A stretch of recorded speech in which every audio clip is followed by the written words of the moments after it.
Hi hello ವೀಕ್ಷಕರೇ, ಇವತ್ತಂತೂ ನಿಮ್ಮ ಸಲುವಾಗಿ ಒಂದಿಷ್ಟು ಕೆಲಸ ಬರುವಂಥ ಟಿಪ್ಪನ್ನು ತೊಗೊಂಡು ಬಂದಿದ್ದೀನಿ. ನೋಡಿ ವೀಕ್ಷಕರೇ, ಕೆಲವೊಮ್ಮೆ ಏನಾಗುತ್ತೆ ಅಂದರೆ ಇಲಿ ಕಾಟ ನಮ್ಮನ್ನು ಜಾಸ್ತಿನೇ ಆಗುತ್ತೆ. ಇವು ಏನು ಮಾಡುತ್ತವೆ, ನಾವು ಏನಾದರೂ ಧಾನ್ಯ ಇಟ್ಟಿರ್ತೀವಿ ನೋಡಿ, ಈಗ ರೈತರ ಮನೆಯಲ್ಲಂತೂ ಧಾನ್ಯ ಇದ್ದೇ ಇರ್ತವೆ.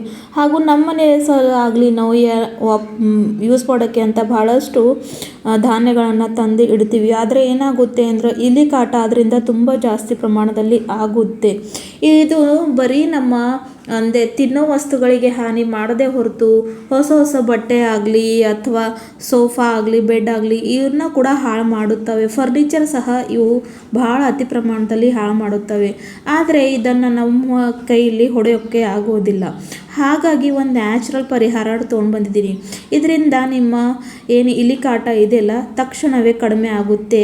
ಅವುಗಳನ್ನು ನಾವು ಸಾಯಿಸೋದೇ ಇಲ್ಲದೆ ಬರೀ ಮನೆಯಿಂದ ಹೊರಗಡೆ ಹೇಗೆ ಹಾಕುವುದಂತ ಇವತ್ತು ನಿಮ್ಮನ್ನು ತೋರಿಸ್ಕೊಡ್ತೀನಿ ವೀಕ್ಷಕರೇ. ಸೊ ನೋಡಿ ಯಾವ ರೀತಿಯಾಗಿ ಇದನ್ನು ಪ್ರಿಪೇರ್ ಮಾಡ್ಕೊಳ್ಳೋದಂತ ನೋಡ್ಕೊಳ್ಳೋಣ ವೀಕ್ಷಕರೇ. ಅದ್ರಗೋಸ್ಕರ ನೋಡಿ ಇಲ್ಲಿ ನಾನು ಟೀ ಪುಡಿ ತೊಗೊಂಡಿದ್ದೀನಿ ವೀಕ್ಷಕರೇ. ಹೌದು ವೀಕ್ಷಕರೇ, ಟೀ ಪುಡಿ ಬರೀ ಟೀ ಪುಡಿ ಅಲ್ಲದೆ ನಮ್ಮ ಕೂದಲಿಗಿಲ್ಲದೆ ಒಂದು ಇಲಿನ ಮನೆ ಹೊರಗೆ ಹಾಕೋಕ್ಕೆ ಕೂಡ ತುಂಬಾ ಇಂಪಾರ್ಟೆಂಟ್ ಆಗಿರುವಂಥ ಇಂಗ್ರೀಡಿಯೆಂಟ್ ಇದೆ. ಇದರಲ್ಲಿರ್ತಕ್ಕಂಥ ಪ್ರಾಪರ್ಟೀಸ್ ಆ ಒಂದು ಇಲಿನ ಹೊರಗೆ ಹಾಕೋಕ್ಕೆ ಹೆಲ್ಪ್ ಮಾಡುತ್ತವೆ. ಅದ್ರ ಜೊತೆಗೆ ವೀಕ್ಷಕರೇ, ನಾನು ಇಲ್ಲಿ 1 ಸ್ಪೂನಷ್ಟು ಡಿಟರ್ಜೆಂಟ್ ಪೌಡ್ರನ್ನ ತಗೋತಾ ಇದ್ದೀನಿ. ಇಲ್ಲಿ ನಾನು ಸರ್ಫ್ ಎಕ್ಸೆಲ್ ಯೂಸ್ ಮಾಡ್ತಾ ಇದ್ದೀನಿ. ನಿಮ್ಮ ಮನೆಯಲ್ಲಿ ನೀವು ಬಟ್ಟೆಗೆ ಹಾಕೋಕ್ಕೆ ಯಾವ ಒಂದು ಡಿಟರ್ಜೆಂಟ್ನ ಉಪಯೋಗ ಮಾಡ್ಕೋತಿರಲ್ವ ಅದನ್ನು 1 ಸ್ಪೂನಷ್ಟು ಹಾಕ್ಕೊಳ್ಬೇಕು. ನಿಮ್ಮ ಹತ್ರ ಜಾಸ್ತಿ ಇಲಿ ಕಾಟ ಇದ್ದರೆ ನೀವು ಜಾಸ್ತಿ ಪ್ರಮಾಣದಲ್ಲಿ ಕೂಡ ಇದನ್ನು ಮಾಡಿ ಇಟ್ಬಿಡ್ಬಹುದು ವೀಕ್ಷಕರೇ. ಒಂದೇ ಒಂದು ದಿವಸದಲ್ಲಿ ಇದನ್ನು ತಿಂದ ಮೇಲೆ ಅವರಿಗೇನು ಹಾನಿ ಆಗೋದಿಲ್ಲ ವೀಕ್ಷಕರೇ. ಅವರು ಸಾಯೋದು ಇಲ್ಲ. ಬರೀ ಅವ್ರುಗಳನ್ನು ಅಂದರೆ ಬೇಚನ್ ಥರ ಆಗಿ ಏನಾಗುತ್ತೆ ಅಂದರೆ ಅದು ಮನೆ ಹೊರಗೂ ಹೊರಟು ಹೋಗುತ್ತೆ ವೀಕ್ಷಕರೇ. ಯಾವುದೇ ನಮಗೆ ಅದ್ರ ಹೊಡೆ ಪಾಪ ಕೂಡ ಸೇರಲ್ಲ ಮತ್ತು ಈಸಿಯಾಗಿ ಇಲಿಗಳ ಕಾಟದಿಂದ ನಾವು ಬಚಾವ್ ಕೂಡ ಮಾಡ್ಕೊಳ್ಬೋದು. ಆಮೇಲೆ ನೋಡಿ ವೀಕ್ಷಕರೇ, ಇಲ್ಲಿ ನಾನು ಕರ್ಪೂರವನ್ನು ತೊಗೊಂಡಿದ್ದೀನಿ. ಕರ್ಪೂರ ನಿಮ್ಮೆಲ್ಲರಿಗೆ ಗೊತ್ತಿದೆ ಆ್ಯಂಟಿ ಆಕ್ಸಿಡೆಂಟ್ಸ್ ಇರೋದ್ರಿಂದ ಇದನ್ನು ಬರೀ ನಮ್ಮ ಪೂಜೆಗಿಲ್ಲದೆ ಈ ಥರ ಕೂಡ ನಾವು ಯೂಸ್ ಮಾಡ್ಕೊಳ್ಬಹುದು. ಇದರಲ್ಲಿ ಭಾಳಷ್ಟು ಪವರ್ಫುಲ್ ಆದಂಥ ಪದಾರ್ಥಗಳು ಇರೋದ್ರಿಂದ ಇದು ಇಲಿಗೆ ತುಂಬಾ ವೇಗವಾಗಿ ಮನೆಯಿಂದ ಹೊರಗೆ ಹಾಕೋಕ್ಕೆ ಹೆಲ್ಪ್ ಮಾಡುತ್ತೆ. ಹಾಗಾಗಿ ಅದನ್ನು ಕೂಡ ಇಲ್ಲಿ ನಾನು ಈ ಥರ ಸ್ವಲ್ಪ ಕ್ರಷ್ ಮಾಡಿಕೊಂಡು ಹಾಕ್ಕೊಳ್ತಾ ಇದ್ದೀನಿ ವೀಕ್ಷಕರೇ. ಈ ಒಂದು ರೆಮಿಡಿನ ಖಂಡಿತವಾಗ್ಲೂ ನಿಮ್ಮ ಮನೆಯಲ್ಲಿ ಇಲಿ ಕಾಟ ಇದ್ದರೆ ಖಂಡಿತ ಮಾಡಿ ನೋಡಿ. ಬರೀ ಒಂದೇ ಒಂದು ದಿವಸದಲ್ಲಿ ಎಲ್ಲ ಇಲಿಗಳು ನಿಮ್ಮ ಮನೆಯಿಂದ ಹೊರಗಡೆ ಹೋಗುತ್ತವೆ ವೀಕ್ಷಕರೇ. ಅಷ್ಟು ಈಸಿ ಕೂಡ ಮಾಡ್ಕೊಳ್ಳೋಕೆ ಇದೆ. ಹಾಗೂ ಇದನ್ನು ಒಂದ್ಸಲ ಮಾಡಿ ನೋಡಿದ್ರೆ ಸಾಕು, ಮತ್ತೆ ನಿಮ್ಮ ಮನೆಯಲ್ಲಿ ಯಾವತ್ತೂ ಕೂಡ ಇಲಿ ಕಾಟ ಬರೋದೇ ಇಲ್ಲ. ಆಮೇಲೆ ಇಲ್ಲಿ ನಾನು 2-3 ಸ್ಪೂನಷ್ಟು ಗೋಧಿ ಹಿಟ್ಟನ್ನು ತೊಗೊಂಡಿದ್ದೀನಿ. ನೀವು ಇಲ್ಲಿ ಬೇಕಾದರೆ ಕಡಲೆ ಹಿಟ್ಟು ತೊಗೊಳ್ಬೋದು, ಜೋಳ ಹಿಟ್ಟು ತೊಗೊಳ್ಬೋದು. ಆದರೆ ಗೋಧಿ ಹಿಟ್ಟಿಗೆ ಏನಾಗುತ್ತೆ ಅಂದರೆ ನೋಡಿ ವೀಕ್ಷಕರೇ, ಧಾನ್ಯ ಇರೋದ್ರಿಂದ ಏನಾಗುತ್ತೆ, ಇವು ಇಲಿಗಳು ಏನಿದೆ ಭಾಳಷ್ಟು ವೇಗವಾಗಿ ಅದರ ಹತ್ರ ಬರುತ್ತವೆ. ಹಾಗಾಗಿ ಇದು ಒಂದು ಬೆನಿಫಿಟ್ ಆಗೇ ಆಗುತ್ತೆ ನಮಗೆ. ಹಾಗಾಗಿ ನಾನು ಗೋಧಿ ಹಿಟ್ಟನ್ನು ತೊಗೊಂಡಿದ್ದೀನಿ. ಇವಾಗ ಸ್ವಲ್ಪ ಪ್ರಮಾಣದಲ್ಲಿ ನೀರನ್ನು ಹಾಕ್ಕೊಂಡು ಇದನ್ನು ಚೆನ್ನಾಗಿ ಗಟ್ಟಿಗಾಗಿ ಸ್ವಲ್ಪ ಡೋ ಥರ ಮಾಡ್ಕೊಳ್ಬೇಕು. ಅಂದರೆ ಯಾವ ರೀತಿಯಾಗಿ ನಾವು ಹಿಟ್ಟನ್ನ ಆದ್ಕೊಳ್ತೀವಲ್ವ ಆ ರೀತಿಯಲ್ಲಿ ಮಾಡ್ಕೊಳ್ಬೇಕು ವೀಕ್ಷಕರೇ. ಸೊ ಖಂಡಿತವಾಗ್ಲೂ ಎಷ್ಟು ಎಫೆಕ್ಟಿವ್ ಆಗಿ ಕಾರ್ಯ ಮಾಡುತ್ತೆ ಅಂದರೆ ನಾನು ಇದನ್ನು ಬಳಸಿದ್ದೀನಿ ಅಂತ ನಿಮ್ಮ ಹತ್ರ ಶೇರ್ ಮಾಡ್ತಾ ಇದ್ದೀನಿ ವೀಕ್ಷಕರೇ, ನಿಮಗೂ ಕೂಡ ಹೆಲ್ಪ್ ಆಗಲಿ ಅಂತ. ನೋಡಿ, ಕೆಲವೊಮ್ಮೆ ನಾವು ಎಷ್ಟೇ ಒಂದು ಪ್ರಯತ್ನ ಪಟ್ಟರು ಅವುಗಳನ್ನು ಮನೆ ಹೊರಗಡೆ ಹಾಕೋಕ್ಕೂ ಆಗಲ್ಲ. ಕೆಲವೊಮ್ಮೆ ಅವು ಸತ್ತಿ ಹಾಗೆ ಮನೆಯಲ್ಲೇ ಬೀಳ್ತವೆ ಮತ್ತು ಫುಲ್ ಮನೆಯೆಲ್ಲ ವಾಸನೆ ಆಗುತ್ತೆ. ಇದರಿಂದ ನಮ್ಮ ಹೆಲ್ತ್ಗೆ ಕೂಡ ತುಂಬಾ ಅಂದರೆ ಸೈಡ್ ಎಫೆಕ್ಟ್ ಆಗುತ್ತೆ ವೀಕ್ಷಕರೇ.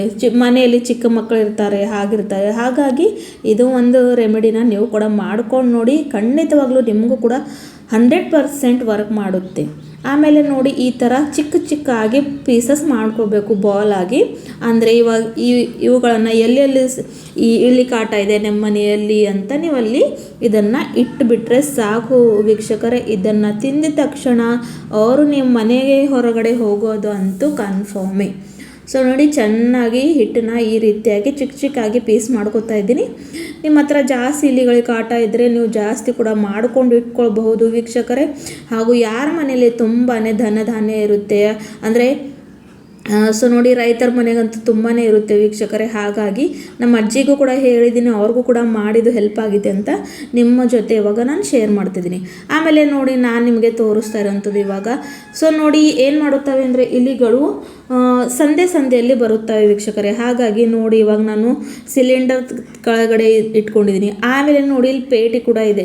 ಇದರಲ್ಲಿ ನಾನು ಬಟ್ಟೆಗಳನ್ನು ಇಡ್ತೀನಿ. ಅಲ್ಲಿ ಕೂಡ ಏನಾಗುತ್ತೆ ಅಂದರೆ ಇಲಿ ಬಂದು ಕಾಟ ಕೊಡುವಂಥದ್ದು. ನಾನು ಇದನ್ನು ಮೊದಲೇ ಟ್ರೈ ಮಾಡಿದ್ದೀನಿ, ಇವಾಗ ನನಗೆ ರಿಸಲ್ಟ್ ಬಂದಿದೆ ಅಂತ ನಿಮ್ಮನ್ನು ಹೇಳ್ಕೊಡ್ತಿದ್ದೀನಿ ನೋಡಿ. ಮತ್ತೆ ಇಲ್ಲಿ ನೋಡಿ ವೀಕ್ಷಕರೇ, ಈ ಒಂದು ವಿಂಡೋ ಹತ್ರ ಕೂಡ ನೋಡಿ, ಇಲ್ಲೆಲ್ಲ ಓಪನ್ ಪ್ಲೇಸ್ ಇರೋದ್ರಿಂದ, ಹೊಲ ಇರೋದ್ರಿಂದ ಏನಾಗುತ್ತೆ ಅಂದರೆ ಇಲಿಗಳು ಜಾಸ್ತಿ ಬರುತ್ತವೆ. ಹಾಗಾಗಿ ಈ ಥರ ಇಟ್ಬಿಟ್ರೆ ಸಾಕು ವೀಕ್ಷಕರೇ, ಅವು ನಿಮ್ಮ ಮನೆ ಹತ್ರ ಕೂಡ ಬರೋ ಹಾಗೂ ಇಲ್ಲ.